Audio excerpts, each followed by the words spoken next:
आता राजकीय वर्तुळातून एक मोठी बातमी। राष्ट्रवादी काँग्रेस शरदचंद्र पवार पक्षाची एनडीए सोबत वाढती जवळीक असल्याच्या चर्चांना आता खुद्द शरद पवार यांनीच पूर्णविराम दिल्याची माहिती सूत्रांनी दिली आहे। राष्ट्रवादी काँग्रेस शरद पवार पक्षाच्या जिल्हाध्यक्षांची 2 दिवसांची बैठक पार पडली। या बैठकीमध्ये आपण एनडीए सोबत जाणार का असा सवाल काही जिल्हाध्यक्षांकडून उपस्थित केला गेला होता। त्यावर शरद पवारांनी आपण विरोधातच आहोत, कोणीही संभ्रमात राहू नये, जोमानं काम करा असा स्पष्ट संदेश दिल्याची माहिती सूत्रांनी दिली आहे। दरम्यान शरद पवार नेमकी काय म्हणाले पाहूयात ग्राफिक्सच्या माध्यमातून। मुंबईमध्ये जिल्हाध्यक्षांची 2 दिवसांची बैठक पार पडली। विदर्भ, पश्चिम महाराष्ट्र, उत्तर महाराष्ट्र, मराठवाडा या जिल्ह्यातील पदाधिकारी या ठिकाणी उपस्थित होते।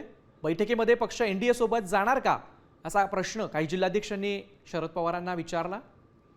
त्यावर आपण विरोधातच आहोत, कोणीही संभ्रमात राहू नये असं उत्तर शरद पवारांनी दिलं।